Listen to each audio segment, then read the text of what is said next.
What company has lost their way? History Channel, Discovery, TLC, MTV, etc. Reality TV really made these channels lose their way, and it sucks because they used to be great. Animal Planet is the one that makes me the saddest. Was just about to say this. I used to always watch Animal Planet, and now I don't think there's a single show that I would ever consider watching. Tim Hortons used to serve a quality product. We actually now live in a world where McDonald's serves better coffee, mostly because they took the old Timmy's contracts. Came here to say this. It sucks that Tim's no longer serves quality coffee, but you snooze you lose. Just wish they weren't so strongly associated with Canada.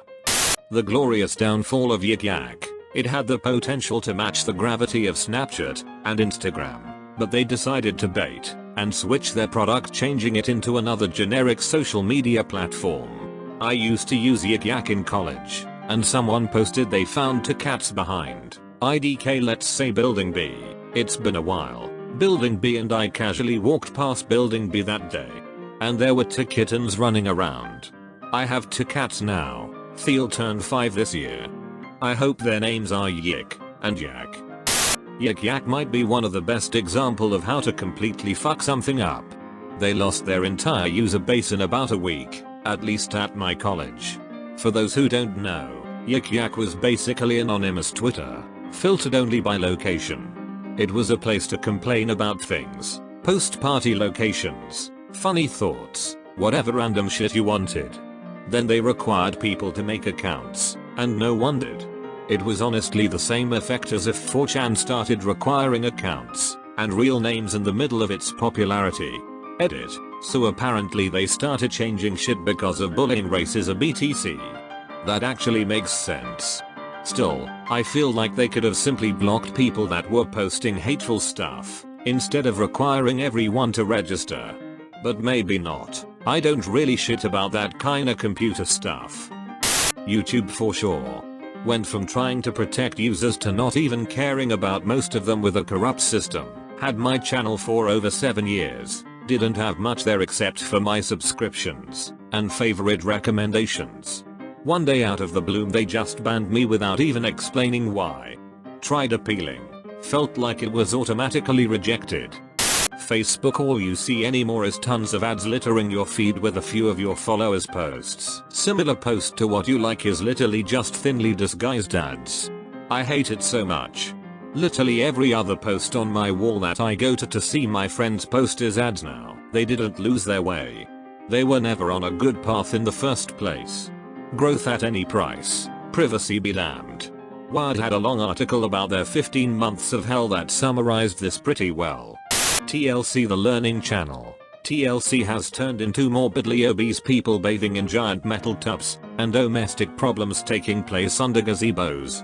I mean, what else could you want from a channel? Etsy. It used to be about handmade, creative, artistic goods, tools, materials and so on. Now most shops you purchase from buy from overseas mass producers, and ship you those items. Large scale businesses took over, the fees are bonkers. But the mass producers can afford it and still make a profit. Etsy is making hand over fist, so as long as that's happening, they don't care too much about their original business plan. You just reminded me of that from Boats scandal, where Etsy spotlighted a producer of supposedly handmade furniture made from old boats, only turns out they weren't. I haven't bought from or trusted Etsy since then. Sears, Roebuck and Company, colloquially known as Sears. They were like the Amazon of their 20th century. Absolutely huge, and sold everything under the sun. Now they've closed stores everywhere, and are basically bankrupt. They even sold guns, and full kits to build houses. The realism of Red Dead Redemption 2 strikes again. Fucking Nestle is literally evil, and the human piece of shit they have as their CEO.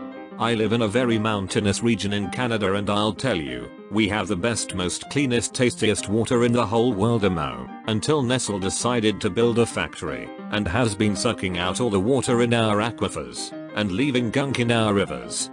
They suck up thousands of liters of water every day and pay nearly nothing for it. But what they do to my town is nothing compared to the shit they pull in third world countries. They've basically become a modern nightmare. Edit. I think they've changed some of their shady practices, but I haven't been informed otherwise. I think the better question is what companies haven't lost their way? Arizona iced tea. Still 99 cents. Actually, they changed industries from distributing beer to $0.99 drinks. So, I regret to inform you that your username is in fact several generations out of date. So, I regret to inform you that your username is in fact several generations out of date. I think you mean Dunkin'. Dunkin' Donuts was the weirdest thing about my trip to New York. In New Zealand they're like Toblerone, only found at airports or in very obscure locations. I had no idea that they've replaced every, should be a locally owned cafe, spot in New York. General Motors. In the 1960s they had over 50% of American market share, and were widely considered to be the best car manufacturer around. Even in the 70s they still held over 40% market share, and still had a, mostly, good reputation. They originally built their success on having distinct brands to cater to different customers. Chevrolets were inexpensive, Pontiacs were sporty, Oldsmobiles were respectable middle-class cars, Buicks were nice without being showy, and Cadillacs were the absolute pinnacle. GM's decline happened for two reasons: badge engineering and failure to adapt to changing markets. Badge engineering. Designers started getting lazy. Instead of building different cars for different brands, they built the same basic car with the same engine, transmission, and body, with only the names and badges on cars being different.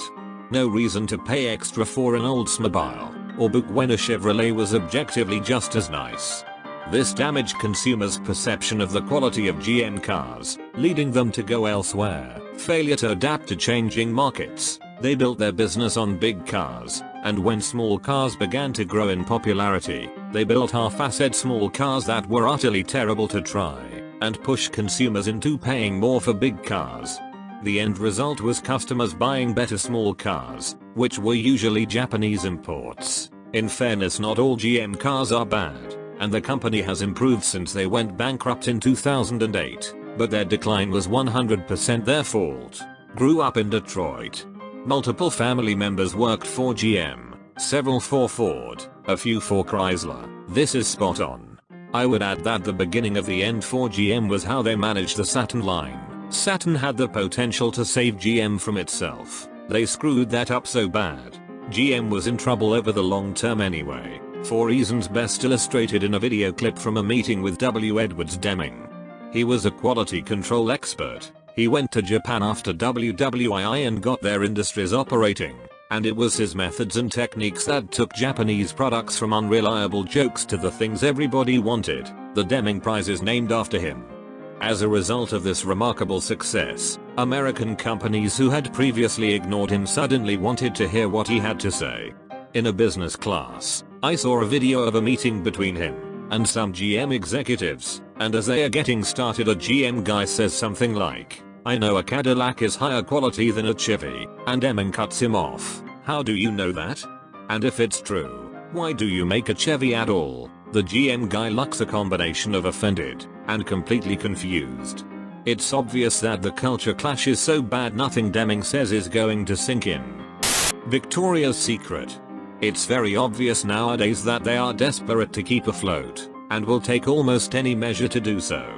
They have tried New Angels, third-party brand collaborations, Livy, use of influencers, massive sales, and even selling third-party products, swimwear, as well as pushing new fragrances, cosmetics, clothing, etc. Despite their efforts, sales continue to fall and VS is left closing multiple locations across the US. IMO, they have strayed very far both from A, their original brand identity, and B, what the public wants out of versus they aren't quite doing either one, and it shows, not to mention their quality has tanked along with taste. It's shockingly difficult to find basic, simple, or even just tastefully branded items in the store, yet instead of focusing on the core of the brand, lingerie intimates VSX, they choose to introduce new mediocre eyeshadows, lipsticks, lotions, athleisure dresses, etc. into the shop that nobody is asking for, and having influencers like Jake Paul's ex-girlfriend promote them. I really do believe that specialization is best for them, but they keep straying away from their core products. I won't touch on their marketing methods, because there really is so much more that VS needs to fix, and the marketing is a surface level issue for them.